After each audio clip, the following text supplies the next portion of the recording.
from Munich, the city where I was born and where I currently live. But in between, I spent 16 years in the United Kingdom, and that obviously triggered my interest in British-German relations in the first place. And during this period, I was always struck by this one question. Why is it that Britain and Germany, two countries that share so many political, economic, cultural similarities, why is it that these two countries never saw eye to eye over the European integration process after 1945? So in the book, I look at Helmut Schmidt, who was German Chancellor from 1974 to 1982. You can see him here on the cover. And he had a fascinating story about Britain. The young Schmidt grew up as an Anglophile. He grew up in Hamburg, a very British city, a seaside city. In 1932, he made his first trip abroad as part of a 3-week school exchange to Manchester.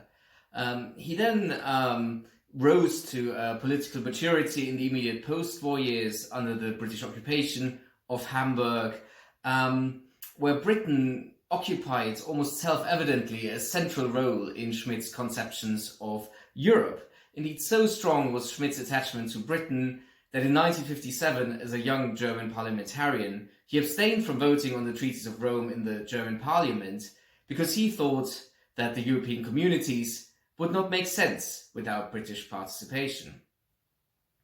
But things changed during his time in office. Between 74 and 82, he repeatedly clashed with his British counterparts over European integration. 1975, for example, he clashed with the Labour Prime Minister Harold Wilson over Britain's first referendum to join, or rather to remain, in the European communities. 1978-79, he clashed with Wilson's successor James Callaghan over the British membership of the European monetary system.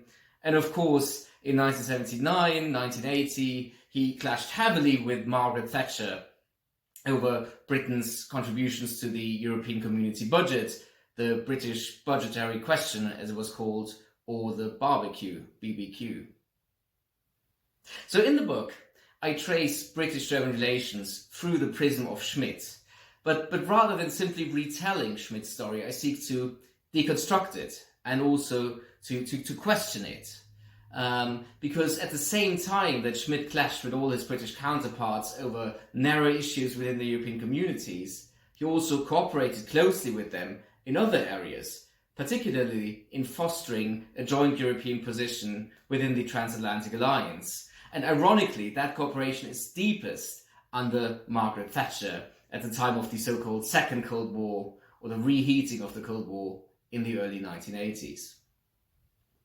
So following from this, the book makes two major claims. First, by putting Schmidt's story in its wider historical context, it shows that Schmidt's narrative obviously is not an accurate retelling of British-German relations during his chancellorship. Rather, it reflects the views on both Britain and on European integration more generally of a particular German generation of post-war politicians. It also shows that the British-German relationship under Schmidt was not a one-sided story of British obstructionism against German communitarianism, as it were. Rather, there was also a lot of close cooperation in many other areas of the bilateral relationship. So this really is a story about different meanings and different understandings of Europe, European cooperation and European integration in those two countries. And while that story is of course historically grounded in the period of Schmidt's chancellorship, it has much wider implications for today's politics at the time of Brexit, and where Britain and Germany again, or still, do not see eye to eye over Europe. So I hope you found this little introduction interesting. If you want to find out more, please read the book.